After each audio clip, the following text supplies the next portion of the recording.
ఇక ముఖ్యమంత్రి రేవంత్ రెడ్డి సూచనల మేరకు ఎస్ఎల్బీసీ టన్నెల్ వద్ద సహాయక చర్యలు వేగవంతంగా కొనసాగుతున్నాయని, మరో 10-15 రెస్క్యూ పనులు కూడా పూర్తవుతాయని మంత్రి పొంగులేటి శ్రీనివాసరెడ్డి వెల్లడించారు. ఇక ఇవాళ ఎస్ఎల్బీసీ టన్నెల్ ప్రమాద స్థలాన్ని అయితే మంత్రి పొంగులేటి పరిశీలించారు. గడిచిన 40 రోజులుగా దాదాపు 800 మంది వివిధ సంస్థలకు చెందిన నిపుణులు పగలు రాత్రి సహాయక చర్యల్లో పాల్గొంటున్నారని తెలిపారు. ప్రస్తుతం 550 నుంచి 560 మంది అత్యాధునిక పరికరాలతో సహాయక చర్యల్లో ఉన్నారని, టన్నెల్లో భారీ డ్రిల్లింగ్ యంత్రానికి కూడా ఇనుము, ఇతర వస్తువులు అతుకుపోవడం వల్ల అక్కడ బురద తొలగింపు కష్టసాధ్యం, అదేవిధంగా ప్రమాదకరంగా మారిందని అన్నారు. డ్రిల్లింగ్ యంత్రం దానికి సంబంధించిన ఐరన్తో కూడుకొని ఉన్న అనేక వస్తువులు స్ట్రక్ అయి ఉండటం వలన అనుకున్న మేరకు ఆ మొక్కని తీయలేకపోతున్న మాట నిజం.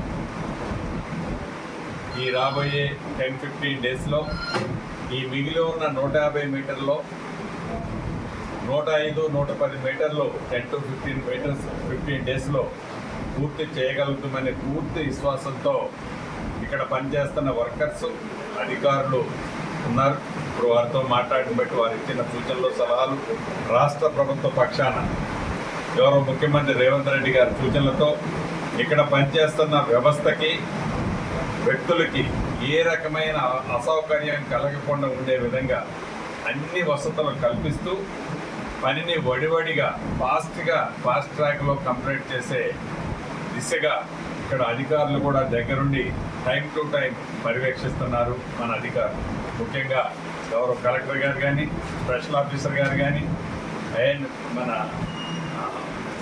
Disaster management commissioner Arvind Kumar గారు కానీ, లోకల్ ఎస్పీ గారు కానీ, మిగతా వ్యవస్థ అంతా కూడా డే అండ్ నైట్ ఎప్పుడు ఏది అవసరం ఉన్నా అటెండ్ అవుతూ టైం టు టైం పనికి ఎక్కడ అంతరాయం కలగకుండా ఆ పనిని పూర్తి చేస్తున్నందుకు మా అధికారులు కూడా మనస్ఫూర్తిగా అభినందిస్తున్నాను. పాస్టర్ ప్రవీణ్ పగడాల అనుమానాస్పద మృతి కేసు దర్యాప్తు కీలక దశకైతే చేరుకుంది. ఇక వివిధ కోణాల్లో పూర్తి స్థాయి నివేదికతో తూర్పుగోదావరి జిల్లా పోలీసులు రేపు వివరాలు వెల్లడించే అవకాశం ఉంది. ఒక ఫోరెన్సిక్ ఆధారంగా పూర్తి స్థాయి పోస్ట్ మార్టం రిపోర్ట్ని కూడా పోలీసులు బయట పెట్టాల్సి ఉంది. ఇప్పటికే పాస్టర్ ప్రవీణ్ పోస్ట్ మార్టం నివేదికను సీల్డ్ కవర్లో జిల్లా ఎస్పీకి ఆసుపత్రి సూపరింటెండెంట్ అందజేశారు. అయితే ప్రవీణ్ కేసును సంబంధించి హైదరాబాద్ నుంచి రాజమండ్రి ఘటనా స్థలం వరకు కూడా సుమారు 200 సీసీ కెమెరాల నుంచి సేకరించిన 13 గంటల సీసీ కెమెరాల ఫుటేజ్ను పోలీసులు పరిశీలించారు.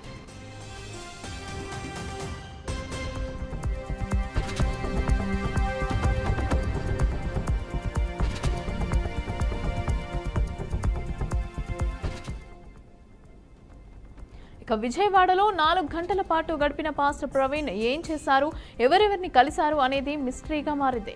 ఈ 4 గంటలకి సంబంధించిన సీసీ కెమెరా ఫుటేజ్ సోషల్ మీడియాలో వైరల్ కావడంతో పాస్టర్లు, క్రైస్తవ సంఘాలు ఆందోళనకు దిగాయి. సోషల్ మీడియాలో వైరల్ అయిన విజువల్స్ పైన పోలీసులు ఇంతవరకు నోరు మెదపలేదు.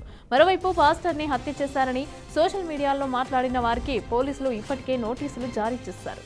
విజయవాడలో CC camera footage, post mortem నివేదికలకు సంబంధించి పోలీసులు మీడియాతో ఏం చెప్తారు అనేదైతే చర్చనీయాంశంగా మారింది.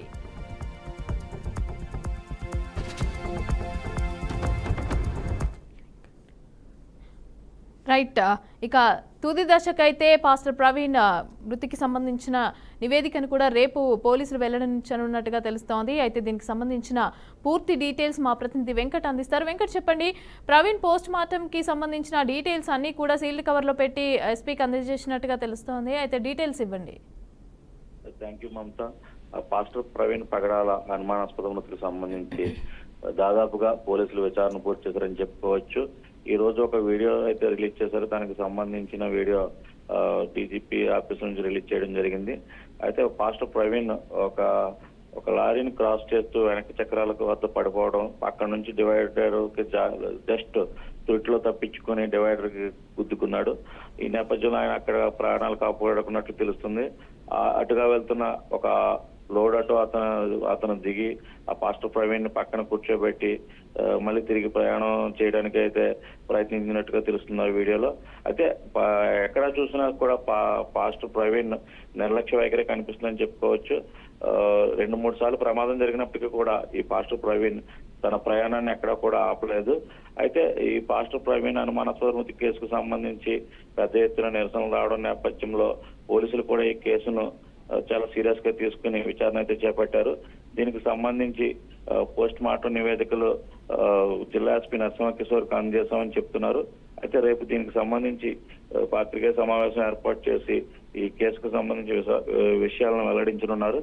అయితే పాస్టర్ అనుమానాస్పద మృతి కేసులో ఎవరైనా హత్య చేసి ఉంటారా లేదా ఈయన ఆల్కహాల్ తీసుకున్నాడా తదితర అంశాలన్నీ కూడా ఈ పోస్ట్ మార్టం నివేదికలో తెలియనున్నాయి మమతా.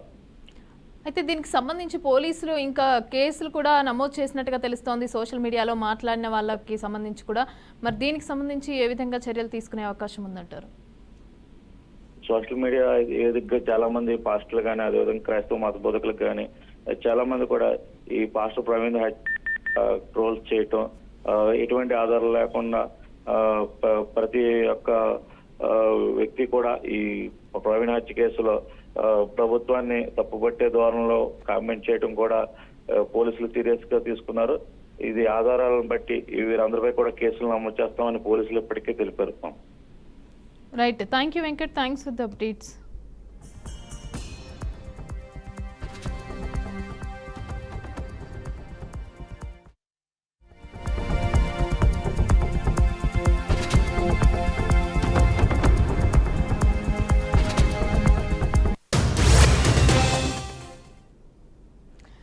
బ్రేకింగ్ న్యూస్ చూస్తున్నాం. ఏపీలో మరో దారుణ ఘటన చోటు చేసుకుంది. తనను ప్రేమించటం లేదనే కోపంతో ఓ ప్రేమోన్మాది రెచ్చిపోయి ఆమె కుటుంబం పైన విరుచుకుపడ్డాడు. తల్లి కూతుళ్లపైన కత్తితో దాడి చేశాడు. ఈ ఘోరం విశాఖపట్నంలోని మధురవాడలో చోటు చేసుకుంది. మధురవాడలో స్థానికంగా నివాసం ఉంటున్న నవీన్ అనే యువకుడు కొమ్మాది స్వయం కృషి నగర్లో అయితే నివాసం ఉంటున్న దీపిక అనే యువతిని తనను ప్రేమించాలని గత కొంతకాలంగా వెంటపడుతున్నాడు. దీనికి ఆ యువతి ససేమిరా అనడంతో ఆమెపై పగ పెంచుకున్నాడు. ఈ క్రమంలోనే బుధవారం దీపిక ఇంటికి వెళ్లి కత్తితో తీవ్రంగా దాడి చేశాడు. అయితే ఈ ఘటనలో తల్లి అక్కడికక్కడే మృతి చెందింది. యువతి హాస్పిటల్లో ప్రాణాలతో కొట్టుమిట్టాడుతోంది.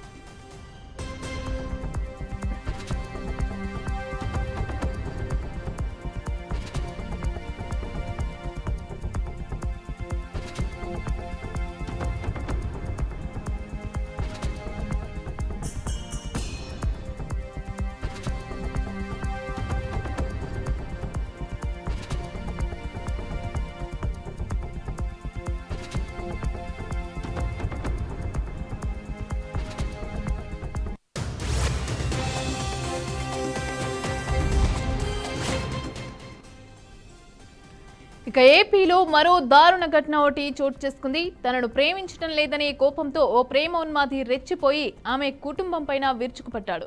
తల్లి కూతురుపైన కత్తితో దాడి చేశాడు. ఈ ఘోరం విశాఖపట్నంలోని మధురవాడలో చోటు చేసుకుంది. మధురవాడలో స్థానికంగా నివాసం ఉంటున్న నవీన్ అనే యువకుడు కొమ్మాది స్వయం కృషి నగర్లో నివాసం ఉంటున్న దీపికను తనను ప్రేమించాలి అని గత కొంతకాలంగా కూడా వెంటపడుతున్నాడు. దీనికి ఆ యువతి ససేమిరా అనడంతో ఆమెపై పగ పెంచుకున్నాడు. అయితే ఈ క్రమంలోనే బుధవారం దీపిక ఇంటికి వెళ్లి కత్తితో తీవ్రంగా దాడి చేశాడు. ఈ ఘటనలో తల్లి అక్కడికక్కడికే మృతి చెందింది. యువతి హాస్పిటల్లో ప్రాణాలతో కొట్టుమిట్టాడుతోంది.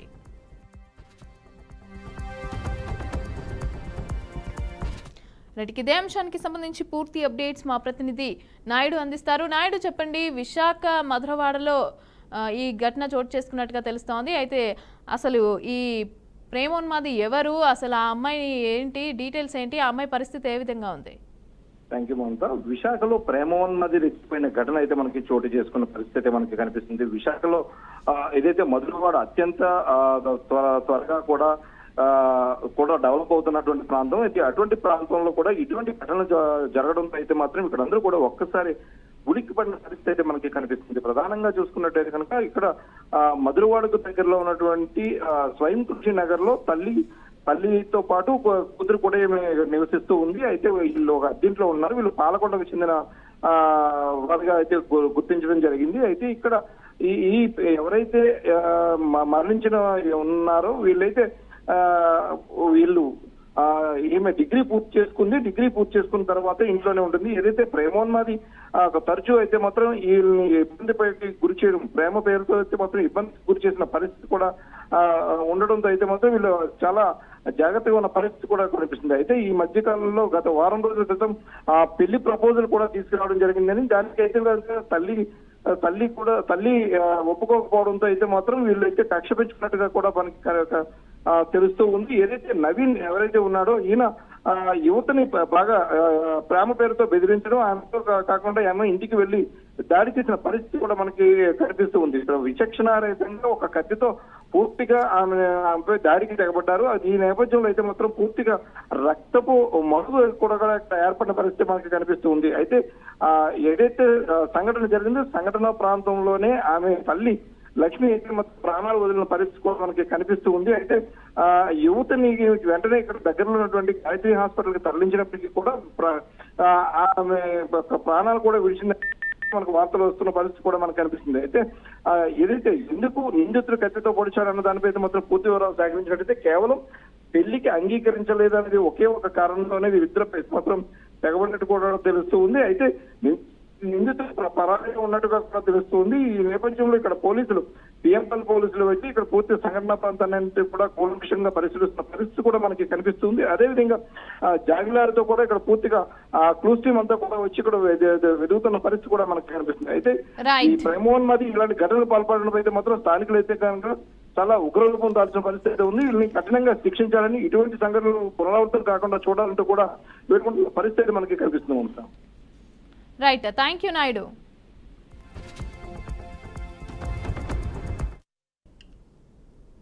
ఇక పారదర్శకంగా సన్నబియ్యం పంపిణీ కార్యక్రమాన్ని అమలు చేయాలని నల్గొండ జిల్లా కలెక్టర్ ఇలా త్రిపాఠి, అదేవిధంగా నాగార్జున సాగర్ ఎమ్మెల్యే జైవీర్ రెడ్డి అన్నారు. నాగార్జున సాగర్ నియోజకవర్గం తిరుమలగిరి సాగర్ మండల కేంద్రంలో ఎమ్మెల్యే కుందూరు జైవీర్ రెడ్డితో కలిసి కలెక్టర్ సన్నబియ్యం పంపిణీ ప్రారంభ కార్యక్రమంలో పాల్గొన్నారు. సన్నబియ్యం పంపిణీలో ఎలాంటి ఇబ్బందులు కలగకుండా చర్యలు తీసుకోవాలని, ముఖ్యంగా చౌక ధర దుకాణాలలో తూకం సరిగ్గా ఉండేలాగా చూడాలని కలెక్టర్ చెప్పారు. సన్నబియ్యం పథకం చారిత్రక కార్యక్రమమని ఎమ్మెల్యే కుందూరు జైవీర్ రెడ్డి అన్నారు. ఇక 40 ఏళ్లుగా దొడ్డు బియ్యాన్ని ప్రభుత్వాలు పంపిణీ చేస్తున్నప్పటికీ వాటిని ఎవరూ తినటం లేదని, అలాంటిది తమ ప్రభుత్వం సన్నబియ్యం పంపిణీ చేయటం సంతోషమని ఎమ్మెల్యే తెలిపారు. కావాల్సిందే సన్న బియ్యమే, కానీ వాళ్ళు పంట వేసేటప్పుడు ఏమేస్తున్నారు? దొడ్డు బియ్యం. సన్నకి వచ్చే ఉత్పాదన దొడ్డు కంటే కొంచెం తక్కువ, మేము ఒప్పుకుంటున్నాము. అందులో కావాల్సిన వాటర్ సరఫరా కొంచెం ఎక్కువ, మేము ఒప్పుకుంటున్నాము. కానీ 500 బోనస్ వచ్చేసరికి మీ సరాసరి మీ జేబుకి మీ చేతికి వచ్చేస్తుంది ఆల్మోస్ట్ 320 రూపాయలు ప్రతి క్వింటల్. సో ఇప్పుడు ఎవరైతే ఈసారి కూడా దొడ్డు బియ్యం వేశారో వాళ్ళు ఒకసారి ఆలోచించాలి. అది మీకు 500 సరే, మీకు పెట్టుబడి కొంచెం ఎక్కువ పెట్టాల్సి వస్తుంది, కానీ దొడ్డులో వచ్చే బోనస్ 0. ఇందులో మీ చేతికి సరాసరి 300 నుంచి 320 రూపాయలు వస్తాయి. ఇది మన ఫస్ట్ అడుగు. మనం సన్న బియ్యం పడితేనే మనకి బోనస్ పడుతుంది. రేపు మన రాష్ట్ర ప్రభుత్వం, ఎవరికి రాని ఆలోచన మన రాష్ట్ర ప్రభుత్వంకి ఉంది. ఇప్పుడు మన వసతి గృహాలు చూసుకోవచ్చు, మన మిడ్ డే మీల్స్ కావచ్చు, మనం మన పిల్లల్ని పంపిస్తాము కదా, అక్కడ కూడా త్వరలో మేము సన్న బియ్యమే ఏర్పాటు చేస్తున్నాము. మీ అందరికీ మా ఫేర్ ప్రైస్ షాప్స్ నుంచి మీకు బియ్యం బస్తా పంపడం. అందులో కూడా ఎఫ్పిఎస్ షాప్స్ డీలర్స్కి మేము రిక్వెస్ట్ చేస్తున్నాము, రిక్వెస్ట్తో పాటు హెచ్చరిస్తున్నాము, దయచేసి ఆ వెయిటేజ్లో ఎక్కడ కూడా లోపాలు జరగకుండా చూడాలి. ప్రజలకి రాష్ట్ర ప్రభుత్వం మేలు జరిగే కార్యక్రమం పెట్టింది. దయచేసి దీంట్లో ఎక్కడ కూడా లేనిపోని మాట రాకుండా చూడాల్సిన బాధ్యత మీది. సో ఈ వేదిక నుంచి నేను మీ అందరికీ తెలియజేస్తున్నది ఏంటంటే, రేషన్ కార్డు ఇచ్చే ప్రక్రియ నిరంతరంగా జరుగుతుంది. సో దయచేసి మీరు ఎలాంటివి అపోహాలకి గురి అవ్వాల్సిన అవసరం లేదు. మీరు మీ సేవా కేంద్రానికి వెళ్ళి అడిషన్ కావచ్చు, అంటే కొత్త సభ్యురాలు మీ ఫ్యామిలీలో యాడ్ అయ్యారంటే అడిషన్కి మళ్ళీ మా ఎంఆర్ఓ గారు ఆర్ఐని పంపిస్తారు మీ ఇంటికి వెరిఫికేషన్కి. ఆ రోజు మీరు అందుబాటులో లేకపోయినా సముద్ర తీరంలో సరదాగా గడిపేందుకు వెళ్లిన ఇద్దరు యువకులు అలల తాకిడికి కొట్టుకొని పోయారు. అక్కడే ఉన్న పోలీసులు వెంటనే స్పందించి వారిని ఒడ్డుకు తీసుకొచ్చారు. నీరు మింగటం వల్ల అస్వస్థతకు గురైన యువకులలో ఒకరు ఆసుపత్రికి తరలిస్తూ ఉండగా మార్గమధ్యలోనే మృతి చెందారు. ఈ విషాద సంఘటన బాపట్ల జిల్లా వేటపాలెం మండలం రామాపురం తీరంలో చోటు చేసుకుంది. పర్చూరు నెహ్రూ కాలనీకి చెందిన చుక్కా వంశీ, రాజేష్లు సముద్రంలో అలల తాకిడికి కొట్టుకొని పోయారు. సమీపంలో ఉన్న మెరైన్ పోలీసులు వెంటనే స్పందించారు. సముద్రంలోకి వెళ్లి యువకులను ఒడ్డుకు తీసుకొచ్చారు.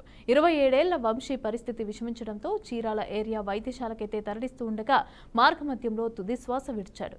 ఇదే ప్రాంతంలో జరిగిన మరో సంఘటనలో పల్నాడు జిల్లా పసుమర్తికి చెందిన షేక్ రహంతుల్లా అలల దాటికైతే కొట్టుకొని పోగా మెరైన్ పోలీసులు రక్షించి సురక్షితంగా ఒడ్డుకు చేర్చారు.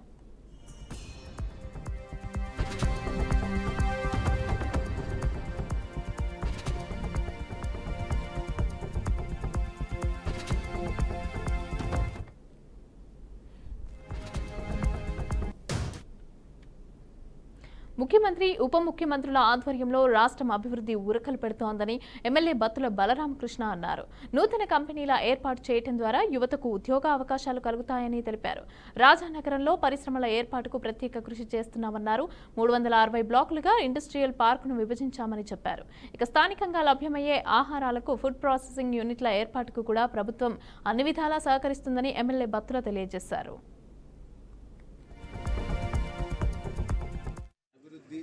సంక్షేమం రెండు కూడా ఒక జోడెద్దుల బండిలా లాగిస్తూ ఆంధ్ర రాష్ట్ర ప్రజల్ని ఎప్పటికప్పుడు అభివృద్ధి పథంలో నడిపించడానికి అన్ని రకాల ప్రయత్నాలు చేస్తున్నారు.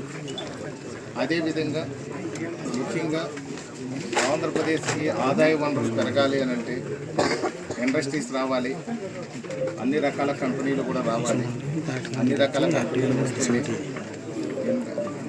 దాని ద్వారా ఆదాయ వనరులు పెరుగుతాయి, ఆంధ్రప్రదేశ్ రాష్ట్రం అభివృద్ధి చెందుతుంది. అదేవిధంగా నిరుద్యోగులకు ఉద్యోగ అవకాశాలు వస్తాయి. ఇండైరెక్ట్గా ఎంప్లాయ్మెంట్, డైరెక్ట్ ఇండైరెక్ట్ ఎంప్లాయ్మెంట్ రెండూ దొరుకుతాయి. డైరెక్ట్ ఎంప్లాయ్మెంట్ అంటే ఎంప్లాయీస్ అందరూ వచ్చి అక్కడ పని చేసుకుంటారు. అదేవిధంగా ప్రతి ఇంటి నుంచి కూడా ఒక ఎంటర్ప్రైనర్, ఒక వ్యాపారస్తుడు ఉండాలని చెప్పేసి ముఖ్యమంత్రి గారి ఆలోచన. దాని ప్రకారం కూడా చూస్తే ఒక ఇండస్ట్రీ వచ్చిందంటే ఆ ఇంటిలో ఉన్నటువంటి ఒక బిజినెస్ మ్యాన్ తద్వారా కొంతమంది ఉద్యోగ అవకాశాలు కల్పించి, అదేవిధంగా బయట ట్రాన్స్పోర్టేషన్ కానివ్వండి, చిరు వ్యాపారస్తులు కానివ్వండి, అన్ని విధాల వ్యాపారాల ద్వారా కూడా అందరికీ జీవనోపాధి దొరుకుతుంది అనే ఉద్దేశంతో, ఒక మంచి సంకల్పంతో గౌరవ ముఖ్యమంత్రి వర్యులు ఇండస్ట్రీస్ డెవలప్ చేసే కార్యక్రమం మొదలుపెట్టారు. అదేవిధంగా చూస్తే ఈ యొక్క ఇండస్ట్రీస్ మంత్రివర్యులు భరత్ గారు కూడా చాలా ఛాలెంజ్గా తీసుకుని నడిపిస్తున్నటువంటి పరిస్థితులు చూస్తున్నాం మనం. ముఖ్యంగా చూసినట్లయితే అందులో భాగంగా రాజానగరం నియోజకవర్గంలో కూడా ఇండస్ట్రియల్ పార్క్ అభివృద్ధి చెందాలి, తొందరలో ఇండస్ట్రీస్ అన్నీ కూడా ఇక్కడికి రావాలి. అలాగే స్థానికంగా ఉన్నటువంటి ప్రజల్లో కూడా పెట్టుబడిదారులు ఎవరైతే ఉన్నారో వారు కూడా ఇండస్ట్రీస్ ఇక్కడ పెట్టాలి, దాని ద్వారా వాళ్ళ వ్యాపారాలు చేయాలి. ఇక్కడ ఇండస్ట్రీస్ వచ్చిన తర్వాత ఆ ఇండస్ట్రీస్లో పనిచేయడానికి ఇక్కడ ఉద్యోగస్తుల్ని కూడా స్థానికులకి ప్రయారిటీ ఇవ్వాలి. అదేవిధంగా ఇండైరెక్ట్గా కూడా ప్రజలు ఎంప్లాయ్మెంట్ పొంది ఇక్కడ జీవనోపాధితో వాళ్ళు జీవించాలని చెప్పి ఒక మంచి ఉక్కు సంకల్పంతో దీని మీద ఇప్పటికే 3 సార్లు అసెంబ్లీలో ప్రస్తావన తీసుకురావడం, అదేవిధంగా ముఖ్యమంత్రి గారిని, ఉప ముఖ్యమంత్రి గారిని, ఈ యొక్క పరిశ్రమల శాఖ మంత్రి గారిని కూడా కలిసి పలుమార్లు రిప్రజెంటేషన్ ఇవ్వడం జరిగింది.